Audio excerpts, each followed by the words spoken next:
Hi friends, welcome back to our channel. ഇന്ന് നമുക്ക് വളരെ ടേസ്റ്റി ആയിട്ടുള്ള ഒരു 4 മണി പലഹാരം തയ്യാറാക്കി എടുക്കാം. അപ്പോൾ ഇത് തയ്യാറാക്കുന്നത് ചക്കപ്പഴം വെച്ചിട്ടാണ് ട്ടോ. അപ്പോൾ ആ ചക്കപ്പഴം ഒന്ന് അരച്ചെടുത്തിട്ടുണ്ട്, മിക്സിയിലിട്ട് ഒന്ന് അരച്ചെടുത്തിട്ടുണ്ട്. വെള്ളം ഒന്നും ചേർക്കാതെ വേണം അരച്ചെടുക്കാനായിട്ട്. അപ്പോൾ ഇതൊരു 3 കപ്പ് ചക്കപ്പഴത്തിന്റെ പൾപ്പാണ് ട്ടോ. 3 കപ്പ് പൾപ്പാണിത്. അപ്പോൾ ഇനി ഇതിലേക്ക് കുറേശ്ശെയായിട്ട് അരിപ്പൊടി ചേർത്ത് കൊടുക്കാം. ഇത് വറുത്ത അരിപ്പൊടിയാണ് ട്ടോ. അപ്പോൾ ഇത് ചേർത്ത് കൊടുത്തൊന്ന് മിക്സ് ചെയ്തെടുക്കാം. ഞാൻ ഇപ്പോൾ ഇതൊരു 1/2 കപ്പ് ചേർക്കണുണ്ട്.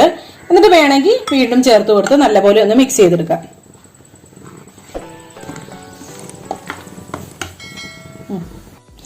ഇപ്പോൾ ഇത് മിക്സ് ആക്കി എടുത്തിട്ടുണ്ട്. ഇതുപോലത്തെ ഒരു കൺസിസ്റ്റൻസി കാണിക്കണം കേട്ടോ. അതായത് ഈ 3 കപ്പ് ചക്കപ്പഴത്തിന്റെ പൾപ്പിലിട്ട് 1 കപ്പ് അരിപ്പൊടി ചേർത്തിട്ടാണ് കേട്ടോ മിക്സ് ചെയ്തെടുത്തിരിക്കുന്നത്.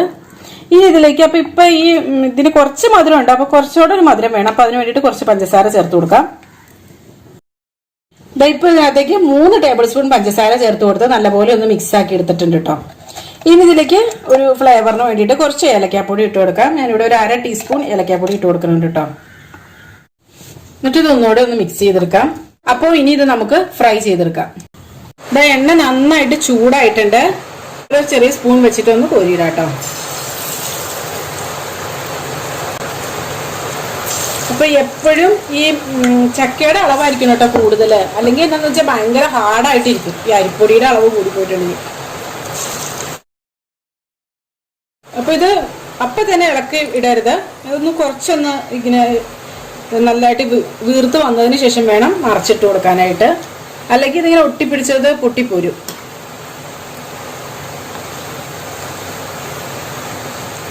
ഇതുണ്ടോ?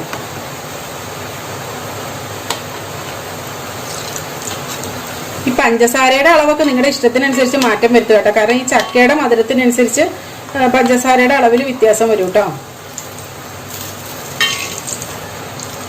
ഞാൻ ഈ എടുത്തിരിക്കുന്നത് കൂഴച്ചക്കയാണ് കേട്ടോ. അപ്പൊ എന്നാന്ന് വെച്ചിട്ടുണ്ടെങ്കിൽ ഇവിടെ കൂഴച്ചക്ക ആർക്കും വലിയ ഇഷ്ടമൊന്നുമില്ല. അപ്പൊ അത് കാരണം കൊണ്ട് ഇങ്ങനെയുള്ള പലഹാരങ്ങളൊക്കെ ഉണ്ടാക്കിയാണ് അത് തീർക്കണത്. അല്ലെങ്കിൽ അത് വെറുതെ വേസ്റ്റ് ആയി പോലും എന്ന് കരുതി.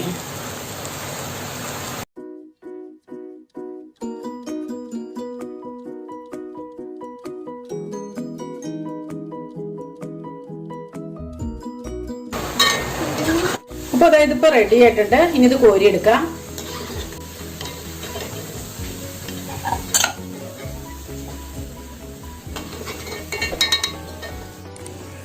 അപ്പൊ ബാക്കിയുള്ളതും ഇതുപോലെ തന്നെ ഉണ്ടാക്കിയെടുക്കാം കേട്ടോ.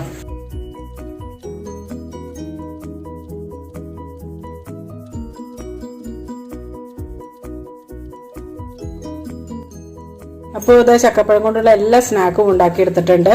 അപ്പോൾ ഇത് കണ്ടില്ലേ, കുറച്ച് എണ്ണയായിട്ടോ ഇതിനകത്ത് പിടിച്ചിട്ടുള്ളൂ. ബാക്കി ഒന്നും അധികം എണ്ണയൊന്നും നമുക്ക് ചിലവാവണില്ല ഇതിനകത്ത്.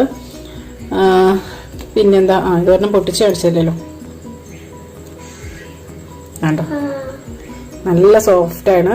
പുറത്ത് കുറച്ചൊരു ക്രിസ്പിയാണ്, പക്ഷെ അകത്ത് നല്ല സോഫ്റ്റാണ് കേട്ടോ.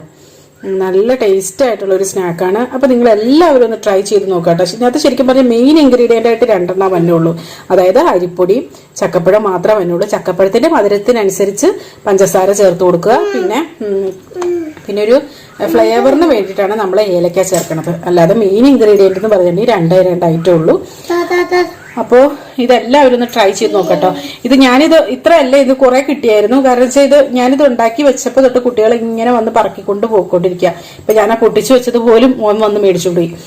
അപ്പൊ അത്ര ഇഷ്ടമാവും എല്ലാവർക്കും. കാരണം ഇവിടെ കൂഴച്ചക്കപ്പഴം ആർക്കും ഇഷ്ടമല്ല.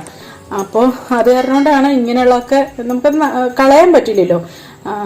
ഒന്നുമല്ലെങ്കിലും ഇത്രയും എന്താ പറയാ, വേറെ കെമിക്കലോ കാര്യങ്ങളോ ഒന്നും ഇടാണ്ട് കിട്ടുന്ന നല്ല സാധനമല്ലേ, വെറുതെ കൊണ്ട് കളയണ്ടല്ലോ. അപ്പോൾ ഇങ്ങനെ ഉണ്ടാക്കി വെച്ചിട്ടുണ്ടെങ്കിൽ പെട്ടെന്ന് ചിലവായിക്കോളൂ കേട്ടോ. നല്ല ടേസ്റ്റാണ്, എല്ലാവർക്കും ഇഷ്ടമാവും. അങ്ങനെ ആരെങ്കിലും ചിന്തിക്കും ചിലപ്പോൾ വെറുതെ ഈ ഒരു എന്താ അരിപ്പൊടിയും ചക്കപ്പഴം ഇട്ടിട്ടുണ്ടെങ്കിൽ അത്ര ടേസ്റ്റിനുള്ള കിട്ടുന്നു. പക്ഷെ അങ്ങനെയല്ല, നല്ല ടേസ്റ്റുള്ള ഒരു പലഹാരമാണ്. അപ്പോൾ ഇതെല്ലാവരും ഒന്ന് ട്രൈ ചെയ്ത് നോക്കുക കേട്ടോ. എന്നിട്ട് നിങ്ങളുടെ അഭിപ്രായങ്ങളും നിർദ്ദേശങ്ങളും ഒക്കെ കമന്റ്സിലൂടെ അറിയിക്കുക. അപ്പോൾ നല്ലൊരു റെസിപ്പിയുമായി വീണ്ടും കാണാം. എല്ലാവർക്കും നല്ലൊരു ദിവസം ആശംസിക്കുന്നു. Thank you for watching Aisha's creations.